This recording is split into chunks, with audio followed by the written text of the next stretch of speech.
There has been a lot going on at Nvidia lately. Wall Street eagerly looking ahead to Nvidia's fourth quarter results. It's the biggest earnings expectation of all time. This is going to be a big make or break moment for the AI Goldman trade. Sachs saying that this is the most important stock on planet Earth. Nvidia hitting a $2 trillion valuation and setting a record for the biggest daily market cap gain this week. Nvidia shares still popping here. Propelling Nvidia to the third largest company in the US, behind only Microsoft and Apple. If I had to pick just 2 words to describe what's going on at Nvidia right now, those 2 words would be irrational exuberance. Let's talk about why that is.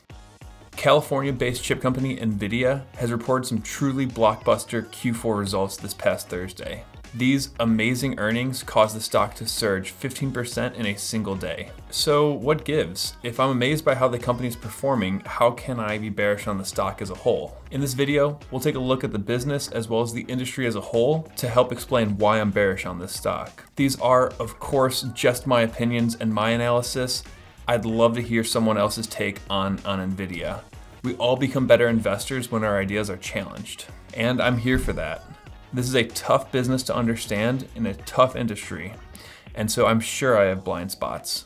Let's work together to remove those blind spots. Full disclosure, I do not hold Nvidia, nor have I ever. If I did hold it, I know that I would have significantly less blind spots because I would have already researched the crap out of this. Let's bust into it. So the very first step in analyzing a company is to understand the business model and how that company makes money.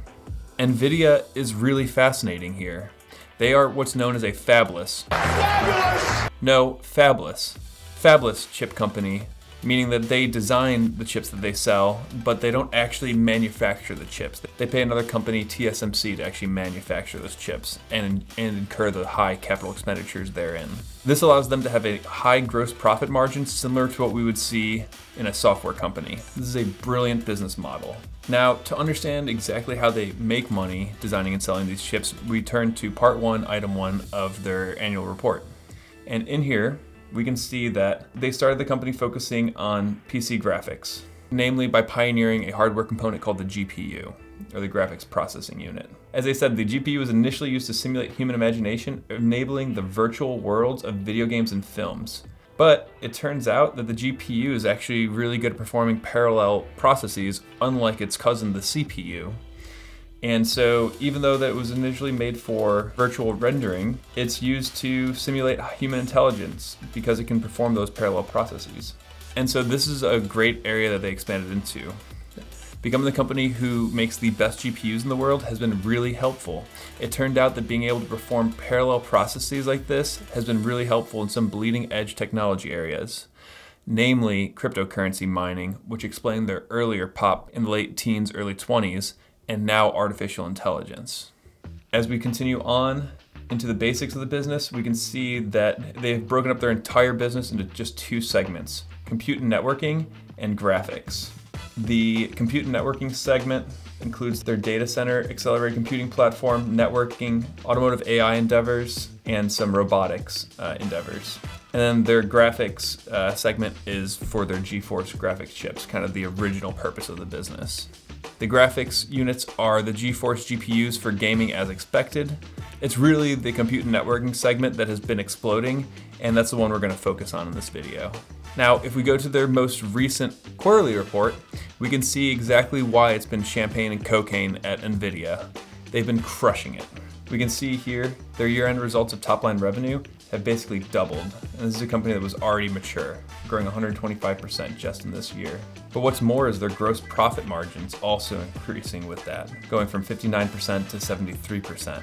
Bleeding edge technology companies, you really need to worry about their research and development costs, as we don't want to be dependent on the company's ability to stay on the bleeding edge.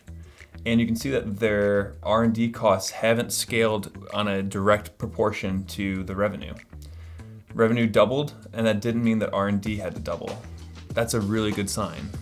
And their net income, as I said, exploded from 4 billion to almost 30 billion.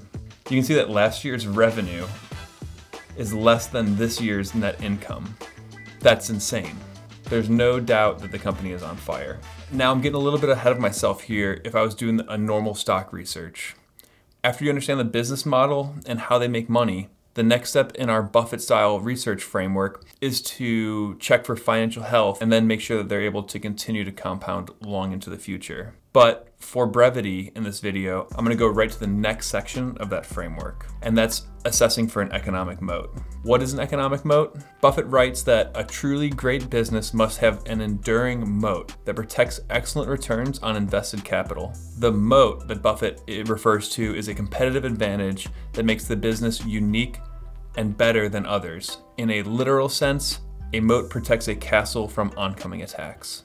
Right now, Nvidia has an 80% market capture of the GPU space, and we know that their largest customers, Google, Meta, Amazon, the hyperscalers and disruptors, are already developing their own AI chips. Nvidia's beautifully deep margins of 60+% are going to get competed away. There's no doubt in my mind about that. So the question becomes, will the overall pie be expanding fast enough where they can keep up this incredible growth? I think that's a far less certain future. Bulls on Nvidia will say that their Coda software is grading AI model developers specifically to learn how to optimize and write these LLMs on Nvidia's chips.